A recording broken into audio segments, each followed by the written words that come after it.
మంచిర్యాల జిల్లా జైపూర్ మండలం ముదిగుంట గ్రామంలో మంత్రి వివేక్ వెంకటస్వామి ప్రత్యేక కార్యక్రమం నిర్వహించారు. ఈ సందర్భంగా ఆయన మాట్లాడుతూ ప్రజాస్వామ్యంలో ఓటు అత్యంత శక్తివంతమైన ఆయుధమని పేర్కొన్నారు. పోరాడే చేతికి ఆయుధం ఇవ్వాలి, మాట్లాడే నోటికే మైక్ ఇవ్వాలి, ఊరును ఉద్ధరించే వారికే ఓటు వేయాలి అనే నినాదంతో ప్రజలను చైతన్యపరిచారు. మన ఊరు మన ఓటు మన బాధ్యత అనే సందేశాన్ని గ్రామ ప్రజల్లో బలంగా తీసుకెళ్లారు. నిజాయితీ నాయకత్వానికే ఓటు మంత్రి పిలుపు గ్రామాభివృద్ధికి నిజాయితీగా పనిచేసే నాయకత్వాన్ని ఓటు వేయాలని కోరుతున్న బి సుజాత శ్రీనివాస్ యాదవ్ ఎన్నుకోవటమే ఈ కార్యక్రమ ప్రధాన ఉద్దేశమని మంత్రి తెలిపారు.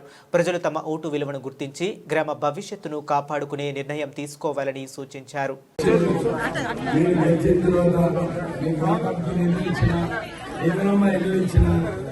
రేవంత్ రెడ్డి గారు మీకు సందర్భం ఇచ్చిండు.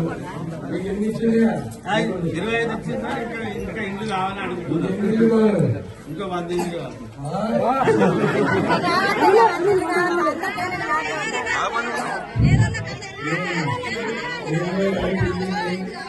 జనవరిలో 25 ఇస్తా. మీకు జనవరిలో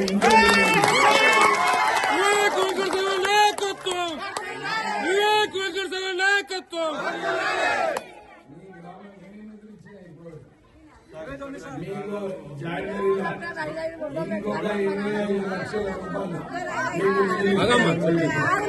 ఆల్రెడీ 20 లక్షలు ఇచ్చినాయి. ఇందులో 25 లక్షలు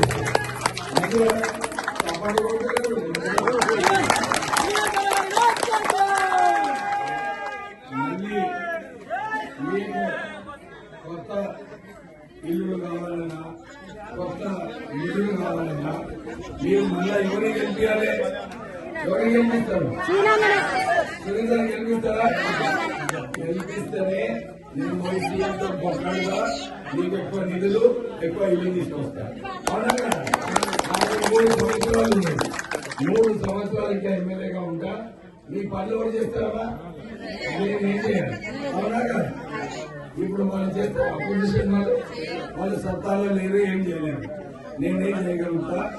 నాకు నా చేతులు గట్టిగా చేయాలంటే సునీతను గెలిపించండి, సిద్ధాంతం గెలిపించండి. మీకు సింధులేంది